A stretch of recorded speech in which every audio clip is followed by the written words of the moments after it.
Hello students, मैं Rahul Patidar Newton academy YouTube channel पर आप लोगों का स्वागत करता हूं। कल अपन लोगों ने मोलर कंडक्टिविटी पढ़ा और इक्विलिब्रियम कंडक्टिविटी पढ़ा, तुल्यांक की चालकता पढ़ ली, मोलर चालकता पढ़ ली, विशिष्ट चालकता भी अपन लोगों ने पढ़ ली है।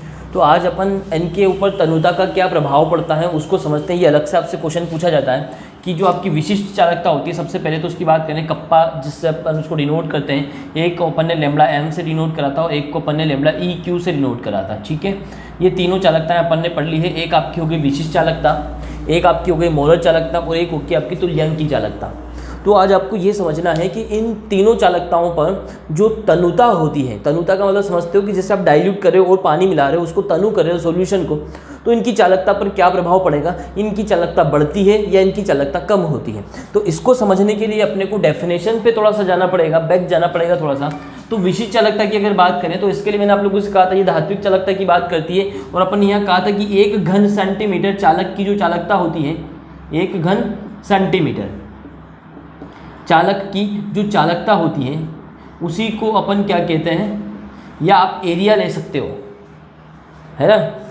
एक घन सेंटीमीटर की बात करें तो एक घन सेंटीमीटर का मतलब समझना, 1 सेंटीमीटर स्क्वायर मतलब 1 लीटर आपका सॉल्यूशन हो गया। विलियन में भी बात करें तब भी आप ऐसा बोल सकते हो। तो एक घन सेंटीमीटर चालक की जो चालकता होती है उसी को अपन विशिष्ट चालकता कहते हैं। सपोज मान लो आपके पास कोई सॉल्यूशन है, मान लो 1 लीटर सॉल्यूशन आपने लिया गया या उससे ज़्यादा लिया गया, जो भी आप जितना भी लें। अब इसका एक घन एरिया फिक्स है, यहाँ पर 1 घन सेंटीमीटर एरिया है। मान लो सपोज मान लो कि आपका जो एरिया है वो इतना एरिया है, ये एरिया अपन ने इतना एरिया मान लिया है। इस एरिया की जो चालकता होगी वही आपकी विशिष्ट चालकता होती है, इसको अपन कहते हैं। तो चालकता जो आती है ये किसकी वजह से आ रही है, आयनों की वजह से आ रही है। अगर विद्युत अपगति की बात करें मतलब इसके अंदर पॉजिटिव नेगेटिव आयन है बहुत सारे, इन आयनों की वजह से ये चालकता आ रही है। ठीक है, अभी आपने इसको डाइल्यूट नहीं किया है तब इसके अंदर आयन की संख्या इतनी है, तो इसके 1 घन सेंटीमीटर में आपके कितने आयन आ रहे हैं, 4 आयन आ रहे हैं। सपोज मान लो 5 आयन आ रहे हैं, अपन ने गिन लिया कि इसमें कितना आ रहा है, 5 आयन आ रहे हैं। 1 घन सेंटीमीटर एरिया में इतने आयन आ रहे हैं। चालकता तो आप समझते हो ना, आयनों पर डिपेंड करती है। आयन जितने ज़्यादा होंगे चालकता उतनी ज़्यादा होगी। अब समझ लो, आपको पूरा समझ में आएगा। अब इसके अंदर आप पानी मिला रहे हो, इसको डाइल्यूट कर रहे हो, तो डाइल्यूट करने से क्या होगा, पात्र आपका जो है वो बड़ा हो गया, ये पात्र बड़ा हो गया, इसमें पानी बहुत ज़्यादा हो गया। तो पानी ज़्यादा होने से क्या होगा, ये आयन जो है ये दूर दूर चले गए, ये पॉजिटिव ये नेगेटिव, ये पॉजिटिव ये नेगेटिव, ये आयन क्या हो गए, दूर दूर चले गए। ठीक है, तो अब यहाँ आप 1 घन सेंटीमीटर एरिया देखोगे तो सपोज मान लो मैंने ये 1 घन सेंटीमीटर एरिया यहाँ पर भी ले लिया।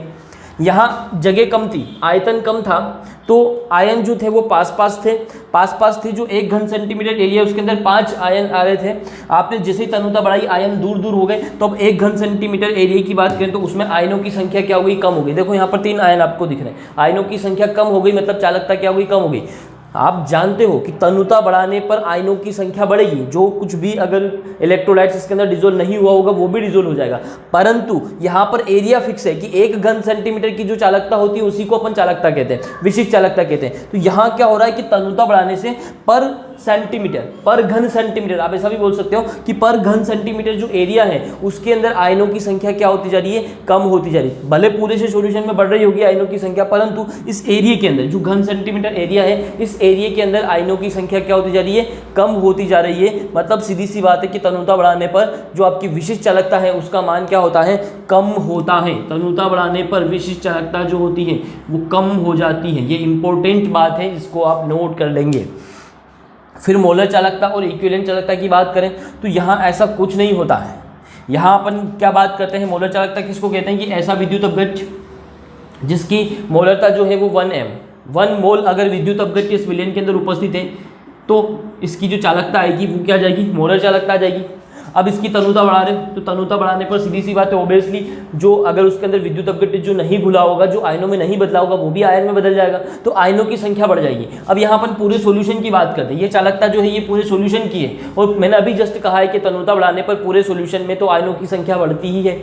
तो इसलिए आप जब तुल्यांक की चालकता की बात करोगे और मोलर चालकता की बात करोगे तो ये दोनों पूरे सॉल्यूशन की बात करते हैं, और जब भी तनुता बढ़ाओगे तो पूरे जो सॉल्यूशन है आपका उसके अंदर आयनों की संख्या जो है वो बढ़ जाती है। इसलिए आप कह सकते हो कि जो मोलर चालकता होती है और जो तुल्यांक की चालकता होती है ये दोनों तनुता बढ़ाने पर बढ़ती है। बट इसमें अपन ने एरिया फिक्स कर लिया था। यहाँ पर भी क्या हो रहा था कि पूरा जो विलयन है उसमें आयनों की संख्या बढ़ रही है, पर ये जो 1 घन सेंटीमीटर आपका एरिया है, पर्टिकुलर जो एरिया है उस एरिया के अंदर क्या हो रहा है, आयनों की संख्या कम हो रही है। इसकी वजह से इसकी चालकता कम होती है, मतलब तनुता बढ़ाने पर जो विशिष्ट चालकता होती है वो कम हो जाती है और आपकी मोलर चालकता और तुल्यांकी चालकता दोनों का मान जो होता है वो बढ़ जाता है। तो आपको इसका रीज़न भी समझ में आया है और इन पर तनुता का क्या इफेक्ट पड़ रहा है वो भी समझ में आया है। अब अपन मोस्ट इंपॉर्टेंट टॉपिक आज का पढ़ने वाले हैं, वो है आपका कोलराज का नियम। तो आपको इसको बहुत ध्यान से समझना पड़ेगा, इसमें और भी कुछ बारीकी सी चीज़ें हैं जो मैं आपको समझाने वाला हूँ। तो आप देखें कोलराज का नियम होता क्या है, ये किससे रिलेटेड है। स्टार्ट करते हैं कोलराज का नियम। इस नियम में क्या इंपॉर्टेंट बात है सबसे पहले उसको समझते हैं। तो कोलराज ने सबसे पहले ये बात कही थी कि सपोज मान लो आपके पास कोई भी विद्युत अपघट्य है, सपोज मान लो मेरे पास यहाँ पर NaCl है, ठीक है, बात को समझ लेना। NaCl मेरे पास यहाँ पर एक विद्युत अपघट्य है, तो उन्होंने कहा है कि इसकी जो चालकता आने वाली, जब इसको आप विलयन में डिसोल्व करने वाले हो, किसी भी पानी के अंदर मान लो आप इसको डिसोल्व कर रहे हो, तो वहाँ जो आयन बनेंगे उनके द्वारा जो चालकता आएगी, उस चालकता में इसके जितने भी धनायन हैं और जितने भी ऋणायन हैं, या आप ऐसा कह सकते हो कि इस विद्युत अपघट्य के जितने भी आयन होते हैं, इन सभी आयन का इस विद्युत अपघट्य की जो कुल चालकता आती है, चाहे वो मोलर चालकता हो चाहे वो तुल्यांकी चालकता हो, दोनों में इनके जितने भी आयन हैं, इस विद्युत अपघट्य के जितने भी आयन हैं, उनका एक विशेष एक निश्चित योगदान होता है। मतलब इस विद्युत अपघट्य की जो चालकता आने वाली है, वो चालकता जो है वो किसकी वजह से आने वाली है, इसके धनायन और ऋणायन की वजह से आने वाली है। तो अपन ने सीख लिया है, लेकिन कोलराज ने ये कहा है कि इनकी जो चालकता आती है, कुल चालकता जो आती है, चाहे वो मोलर चालकता हो चाहे वो तुल्यांकी चालकता हो, उस चालकता में इसके जितने भी आयन हैं उन सभी आयनों का एक निश्चित योगदान होता है। और उसके बेसिस पे उन्होंने नियम दिया है कि इस विद्युत अपघट्य की अनंत तनुता पर, अनंत तनुता के लिए यहाँ इस तरीके से इन्फिनाइट आपको बनाना पड़ेगा। और आप मोलर चालकता की बात करो चाहे इक्विवेलेंट चालकता की बात करो, मैं यहाँ मोलर चालकता लिख रहा हूँ, तो अनंत तनुता पर इसकी विद्युत अपघट्य की जो मोलर चालकता आने वाली है वो अनंत तनुता पर, इसमें जो धनायन है, धनायन यहाँ पर Na+ है तो मैं Na+ लिख देता हूँ, धनायन की जो मोलर चालकता है इसको इस तरीके से लिखेंगे, Na+ की मोलर चालकता, और अनंत तनुता पर ऋण आयन की, ऋण आयन यहाँ पर कौन है, Cl-, ऋण आयन की मोलर चालकता के योग के बराबर होता है। तो यहाँ आप लिख सकते हो पूरे किसके आ गई है, NaCl की, पूरे NaCl की पूरे विद्युत अपघट्य की मोलर चालकता आ गई। तो किसी विद्युत अपघट्य की अनंत तनुता पर मोलर या तुल्यांकी चालकता उसके धन आयन की अनंत तनुता पर और ऋण आयन की अनंत तनुता पर मोलर चालकता या तुल्यांकी चालकता के योग के बराबर होती है। अब यहाँ पर दो शब्द में बार साथ साथ बोल रहा हूँ, मोलक चालकता या तुल्यांकी चालकता, शॉर्ट में समझते हैं।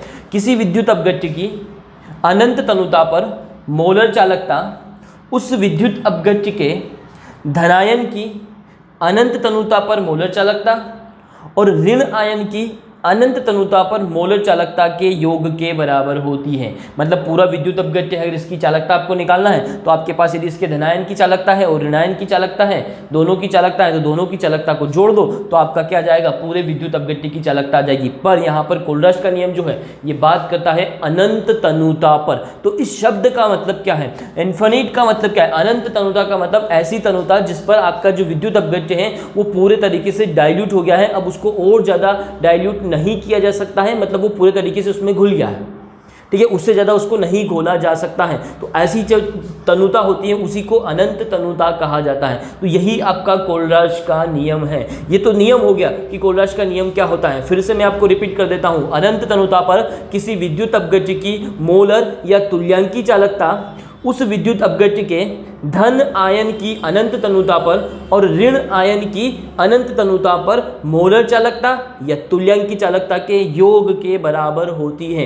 यही कोलराज का नियम है। अब इस नियम का यूज़ क्या है, तो इसके यूज़ आपसे, एक तो आपसे नियम पूछा जाता है, तो ये तो आपने नियम लिख दिया। सपोज मान लो आपको यहाँ कुछ एग्जाम्पल के साथ लिखना है, तो चलो वो भी बता देता हूँ एग्जाम्पल। ये मैंने NaCl का लिखा, जैसे मान लो मेरे पास कैल्शियम क्लोराइड CaCl2 है और इसकी मुझे अनंत तनुता पर इसको कोलराज के नियम से लिखना है, तो कैसे लिखूंगा, देखो अनंत तनुता पर CaCl2 की मोलर चालकता, इज इक्वल टू क्या आ जाएगा, अनंत अनुता पर Ca2+ की, तो ये Ca2+ की मोलर चालकता प्लस अनंत तनुता पर यहाँ पर कौन है Cl-, तो यहाँ पर Cl पर 1- चार्ज है, इसकी अनंत तनुता पर मोलर चालकता, लेकिन यहाँ पर Cl कितने 2, तो मुझे यहाँ पर इसके आगे यहाँ पर 2 लगाना पड़ेगा।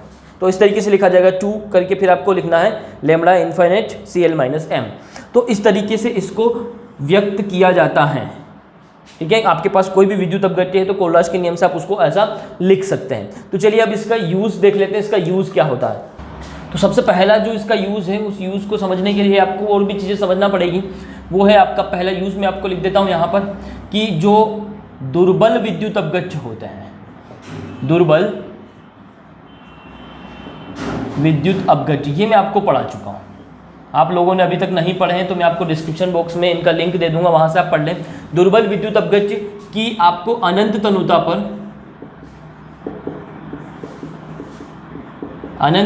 पर आपको क्या करना है, इनकी मोलर चालकता ज्ञात करना हो, मोलर चालकता पता करना हो, या मोलर चालकता क्या करना हो, ज्ञात करना हो।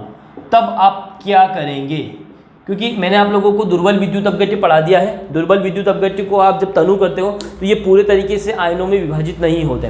तो जब ये पूरे तरीके से आयन नहीं बनाते हैं तो फिर इनकी चालकता अपन कैसे पता करें। सपोज मान लो मेरे पास कोई दुर्बल विद्युत अपघट्य है, मैंने आपको उस दिन बताया था एग्जाम्पल CH3COOH, ये मेरे पास एक दुर्बल विद्युत अपघट्य है CH3COOH। अब मुझे इसकी अनंत तनुता पर मोलर चालकता ज्ञात करनी है, तो कैसे पता करेंगे। अगर मैं कोलराज के नियम से लिखना चाहूँ तो मैं इसको ऐसे लिख सकता हूँ, अनंत तनुता पर, है ना, CH3COOH की मोलर चालकता इज इक्वल टू अनंत तनुता पर CH3COO माइनस, है ना, ये इसका ऋणायन है, ऋणायन की अनंत तनुता पर मोलर चालकता प्लस इसके धनायन की, धनायन अपने पास क्या है, इसका H+ की अनंत तनुता पर मोलर चालकता।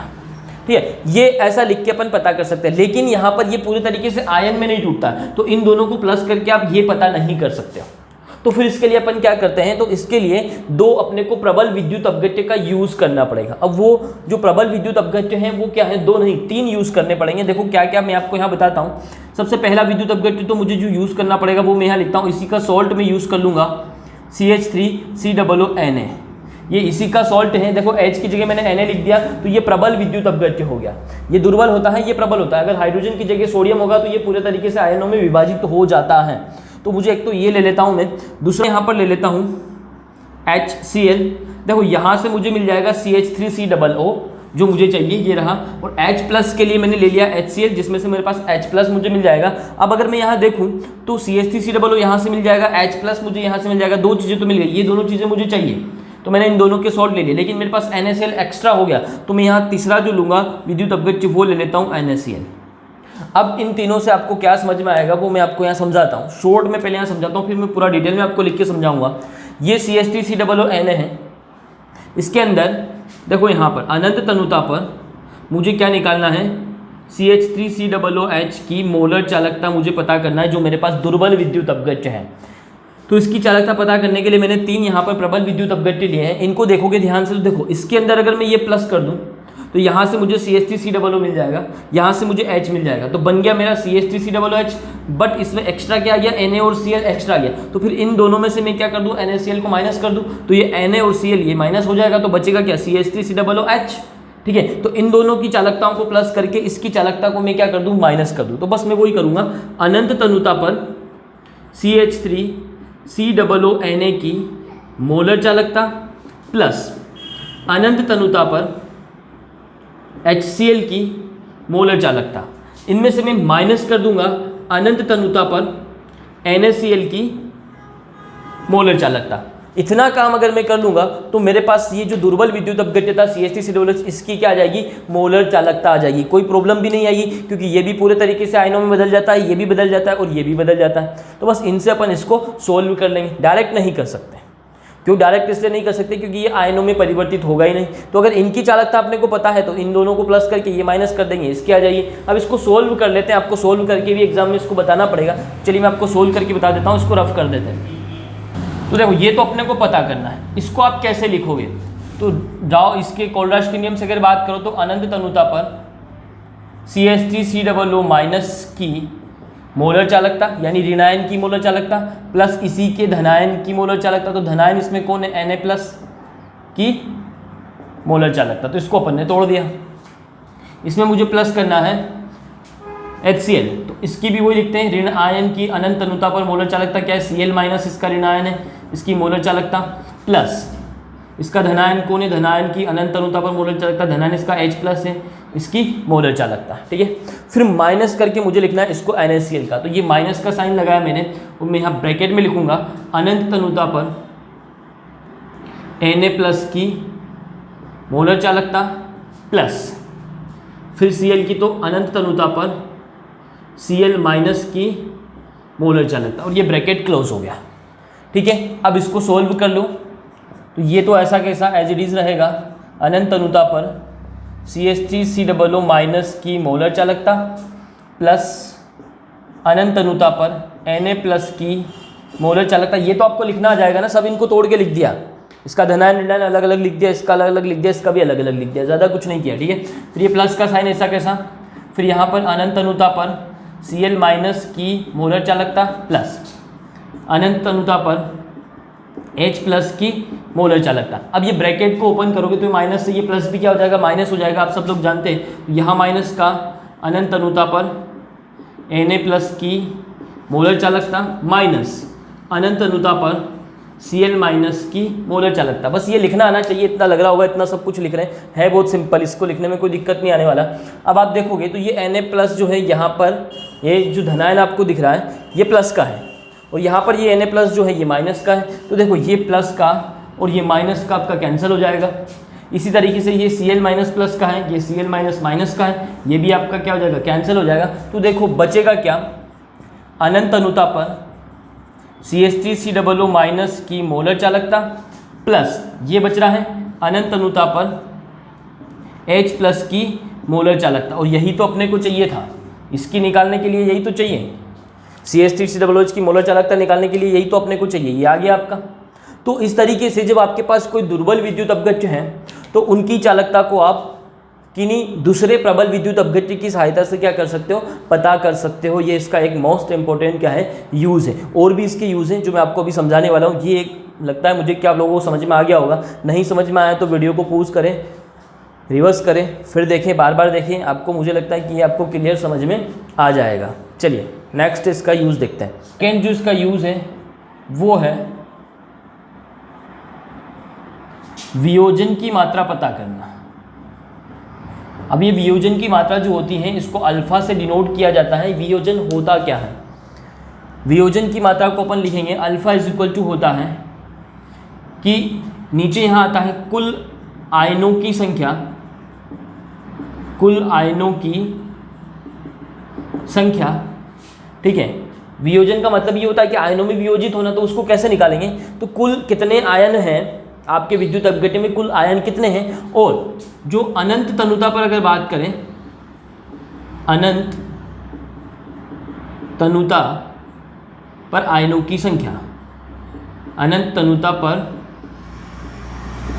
आयनों की संख्या। इस यहाँ अगर मैं बात करूंगा प्रबल विद्युत अपघट्य की, तो प्रबल विद्युत अपघट्य जो होते हैं वो अनंत तनुता पर पूरे तरीके से आयनों में बदल जाते हैं। तो जितने भी आयन है वो सारे क्या हो जाएंगे, आयनित हो जाएंगे। तो मान लो उसके अंदर टोटल आयन कितने हैं, यहाँ मैं लिखता हूँ 4 है। सपोज मान लो कि टोटल आयन कितने 4, और आपने उसको अनंत तनुता पर क्या करा, डिसोल्व कर लिया, तो सारे आयन जो हैं वो विभाजित हो गए। तो 4 आयन आपको मिल गए, टोटल आयन 4 थे, और अनंत तनुता पर सारे आयन मिल जाते हैं। तो 4 को 4 से डिवाइड करोगे तो कितना आएगा, 1 आएगा।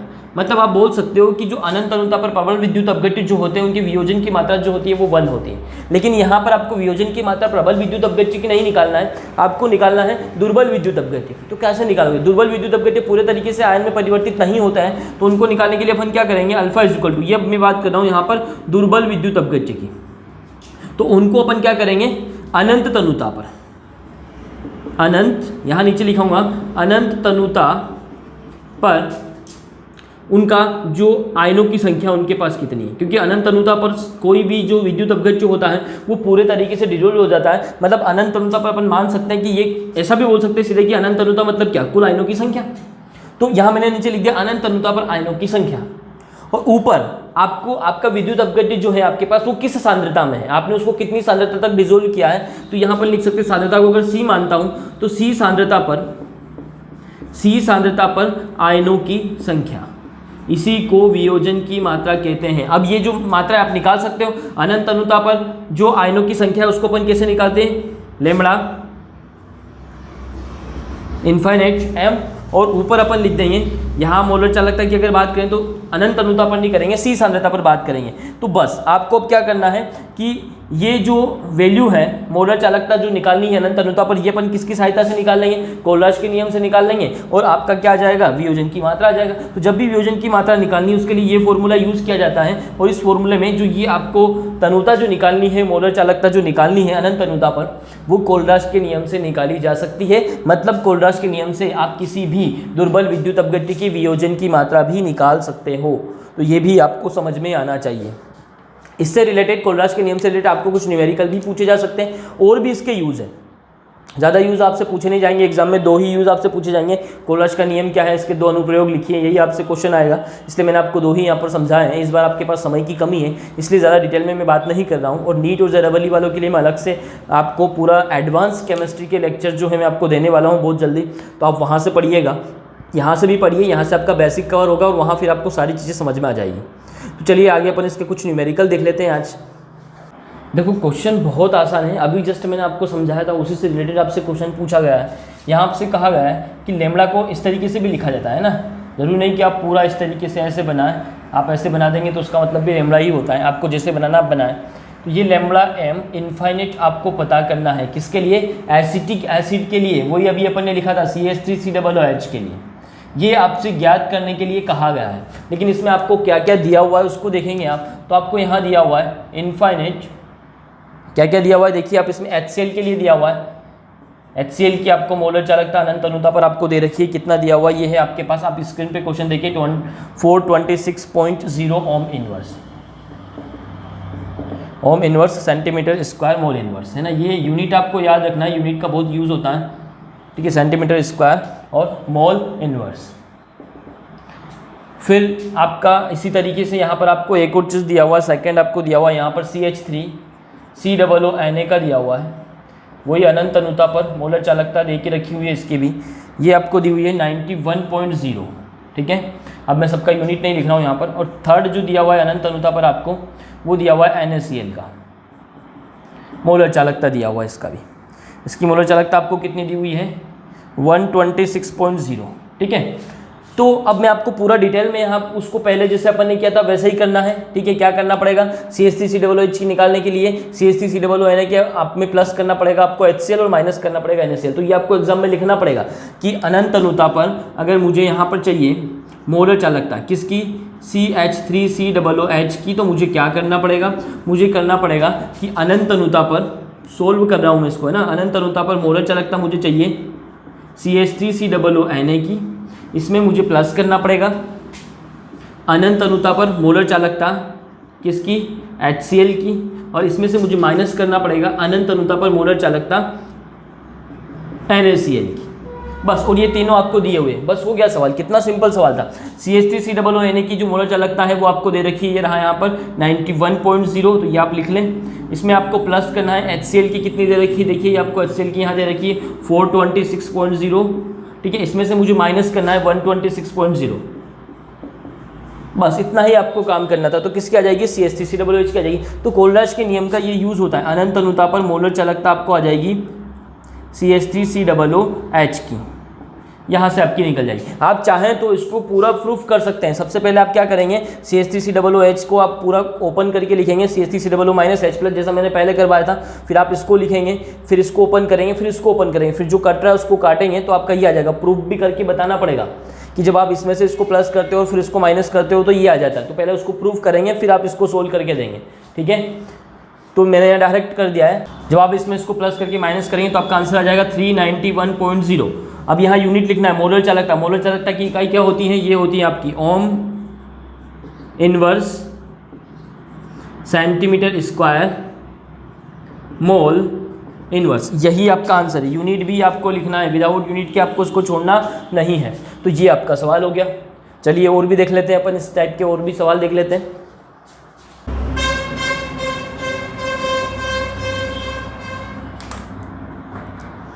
देखो नेक्स्ट जो क्वेश्चन है आपका, इसमें आपसे क्या कहा गया है कि आपको अनंत तनुता पर मोलर चालकता पता करनी है। किसकी पता करनी है? अमोनियम हाइड्रोक्साइड की पता करनी है, NH4OH की आपको पता करनी है। ये भी आपका दुर्बल विद्युत अपघट्य है, तो इसकी भी डायरेक्ट आप पता नहीं कर सकते। इसको पता करने के लिए आपको यहाँ पर फिर से 3 चीज़ें दी गई है। अनंत तनुता पर मोलर चालकता आपको दी हुई है। फर्स्ट आपको दिया हुआ है, इसमें आप क्वेश्चन देखें आपकी स्क्रीन पे, अमोनियम क्लोराइड की दे रखी है, NH4Cl की आपको दी हुई है। ये देखें ये आप कितनी आ रही है, ये दी हुई है 129, ठीक है, 0.0। और जो सेकेंड आपको दिया हुआ है अनंत तनुता पर मोलर चालकता, वो दी हुई है आपकी NaOH की आपको दी हुई है 248.0। और थर्ड आपको दी हुई है NaCl की। अनंत तनुता पर मोलर चालकता आपको दी हुई है NaCl की आपको दी हुई है वही होती है 126.0 जो सवाल में थी। अब देखो यहाँ पर आपको ये देख के पता चलना चाहिए कि किसको किस में प्लस करेंगे और फिर माइनस करेंगे तो आपका आंसर आने वाला है। तो सबसे पहले तो आप देखो कि आपको चाहिए क्या। मैं यहाँ पर ये भी डायरेक्ट करवा रहा हूँ, पूरा लिख के नहीं बता रहा हूँ। अनंत तनुता पर मोलर चालकता आपकी किसकी लिखना है? आपको अमोनियम हाइड्रोक्साइड की लिखना है, NH4OH आपको चाहिए। तो देखो ये कहाँ से मिलेगा, यहाँ रहा आपके पास NH4, अमोनियम तो यहाँ रहा, OH यहाँ पर रहा, मतलब सीधी सी बात है कि इसमें ये आपको प्लस करना पड़ेगा। इसमें आप इसको प्लस करेंगे तो यहाँ से NH4 मिलेगा, यहाँ से OH मिलेगा, एक्स्ट्रा क्या जाएगा NaCl, तो इसको अपन माइनस कर देंगे, तो बस आपका काम बन जाएगा। तो अपन क्या करेंगे, अनंत तनुता पर मोलर चालकता मुझे चाहिए यहाँ पर अमोनियम क्लोराइड की, ये अमोनियम क्लोराइड की, इसमें मुझे प्लस करना पड़ेगा।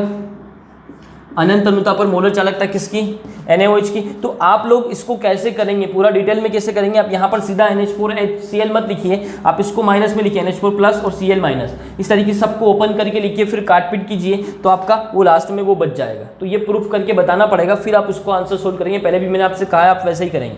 फिर अनंत तनुता पर आपका क्या आएगा, NaOH मोलर चालकता, NaOH की ये आपको इसमें प्लस करनी पड़ेगी। बस वहाँ पर आपको यही समझना है कि किसको प्लस करना है और किसको माइनस करना है, आपका काम हो जाएगा। अब इसमें से आपको माइनस कर दें किसकी, NaCl, एक्स्ट्रा हो गया आपका, तो इसको माइनस कर दो। अनंत तनुता पर मोलर चालकता किसकी माइनस करनी पड़ेगी, NaCl की, ये इसमें से मैं माइनस कर दूंगा, बस आपका आंसर आ जाएगा। इसकी कितनी दी हुई है, इसकी दी हुई है 129, प्लस करना है आपको इसमें 248.0, इसमें से आपको माइनस करना है 126.0, बस आपका आंसर आ गया, जाएगा 251.0, ठीक है। आपको वही आपका इकाई यहाँ पर लिखना है, ओम इनवर्स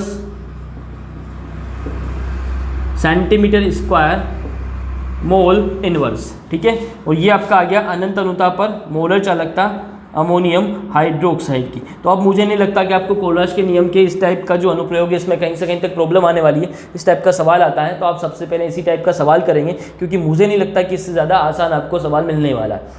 प्लस माइनस करना है, कैलकुलेशन भी ज़्यादा नहीं होता इसमें। चलिए और देखते हैं। देखो ये जो क्वेश्चन है थर्ड वाला, आप आपकी स्क्रीन पे देखेंगे, तो ये जो मैंने सेकेंड वाला आपको यूज़ बताया था उससे रिलेटेड है। तो पहले मैं आपको वो फॉर्मूला यहाँ पर बता देता हूँ कि वो क्या था। वियोजन की मात्रा जब भी पूछी जाती है तब मैंने आप लोगों से कहा था कि आपको क्या करना है कि C सांद्रता पर आपके पास अगर मोलर चालकता है और अनंत तनुता पर यदि आपके पास मोलर चालकता है, इन दोनों को जब डिवाइड करोगे तो आपके पास क्या आ जाएगा, वियोजन की मात्रा आ जाता है किसी का भी। अब आपसे क्वेश्चन क्या पूछा गया उसको देखें। Acetic acid CH3COOH acetic acid की 0.1 m सांद्रता पर, सांद्रता दी हुई है 0.1 m सांद्रता पर, उसकी जो आपको विशिष्ट चालकता दी हुई, विशिष्ट चालकता को कप्पा से डिनोट किया जाता है। विशिष्ट चालकता आपको दे रखी है 0.00163, ठीक है। यूनिट में यहाँ नहीं लिख रहा हूँ, इकाई में यहाँ नहीं लिख रहा हूँ। तो ये विशिष्ट चालकता आपको दे रखी है। फिर दूसरा चीज़ एक और आपको दिया हुआ है कि यदि उसकी अनंत तनुता पर जो मोलर चालकता होती है, अनंत तनुता पर मोलर चालकता दे रखी है, वो है इसकी 390.7। तो आपको यहाँ पर इसके वियोजन की मात्रा यानी अल्फा की मात्रा आपको पता करना है। तो अल्फा के लिए मैंने फॉर्मूला आपको बताया है कि आपको मोलर चालकता पता हो अगर C सांद्रता पर और मोलर चालकता पता हो अनंत तनुता पर, तो आप अल्फा की मात्रा पता कर सकते हो, वियोजन की मात्रा पता कर सकते हो। ये आपके पास है, अनंत तनुता पर आपको मोलर चालकता दी हुई है एसिटिक एसिड की, लेकिन आपके पास ये नहीं, C सांद्रता पर आपको मोलर चालकता नहीं दे रखी है, आपको C सांद्रता पर आपको विशिष्ट चालकता दे रखी है। ये रही आपकी विशिष्ट चालकता।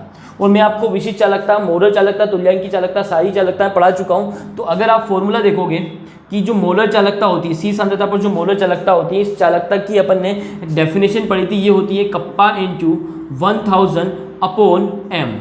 ये मैंने आप लोगों को पढ़ाया था, मोलर चालकता इज इक्वल टू क्या होता है, तो विशिष्ट चालकता और वह आयतन जिसमें क्या घुला हुआ हो, 1 मोल आपका क्या हो, ये वो आयतन होता है, कप्पा इंटू वी लिखते हैं अपन, वी क्या होता है, 1 मोल आपका विद्युत अपघट्य जो घुला हुआ आयतन, ठीक है, तो उसी को अपन मोलर चालकता बोलते हैं। तो बस यहाँ से अपन क्या कर सकते हैं, ये निकाल सकते हैं। C सांद्रता पर तो यहाँ m की जगह अपन क्या लिखेंगे, C की जगह चाहो तो आप यहाँ पर C लिख सकते हो C सांद्रता पर, क्योंकि 1 मोल तो है नहीं, सांद्रता दे रखी है 0.1 m, तो ये यूज़ करनी पड़ेगी, इसलिए आप C लिख सकते हो यहाँ पे।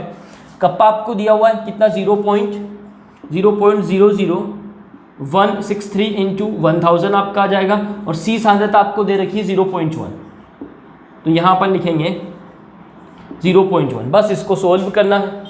देखो यहाँ पर आप देखोगे 1 2 3 4 5, इसको अगर मैं हटाता हूँ तो एक 0 और ऊपर लग जाता है ना, तो ये 1 2 3 4 5 जीरो नीचे आने वाले, तो 4 जीरो तो कट जाएंगे, नीचे 10 बचेगा, मतलब ये बचा आपका 163 अपॉन 10, राइट। तो आप इसको लिख सकते हो 16.3, तो ये आपका आ गया C सांद्रता पर आपकी क्या आ गई, मोलर चालकता आ गई। बस अब आपको क्या करना है, इसमें वैल्यू रख दें, ये आपने निकाल लिया 16.3 है, और ये आपको दिया हुआ है 390.7, पॉइंट से पॉइंट आपका हट जाएगा 163 अपॉन 3907, इसको आप डिवाइड करें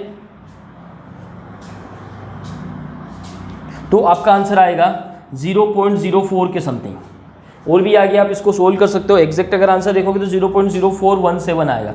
अब ये वियोजन की मात्रा है, ये वियोजन की मात्रा की कोई इकाई नहीं होती है, ठीक है। वियोजन की मात्रा को आपको परसेंटेज में बताना होता है, आप परसेंटेज में बता सकते हो कितना परसेंट वियोजित हुआ है, तो अब इसको परसेंट में बदल लो आप। तो परसेंट में अगर किसी भी चीज़ को परसेंट में बदलते हैं तो क्या करना होता है, आप सब लोग जानते हैं, परसेंट में बदलने के लिए आपको इसको 100 से डिवाइड करना पड़ता है, तो डिवाइड कर ले 100 से आप इसको, तो क्या आने वाला है, डिवाइड करें तो 4.17%, कितना आ जाएगा, 4.17% इसके वियोजन की मात्रा है, इतना प्रतिशत ये उसमें क्या हो जाएगा, डिजोल्व हो जाएगा। वियोजन मतलब क्या, इतना आयन उसमें बन जाएगा। तो बस इस तरीके से आप इसको सोल्व कर सकते हैं। ये सेकंड वाला यूज है, उसका भी मैंने आपको न्यूमेरिकल करवा दिया है।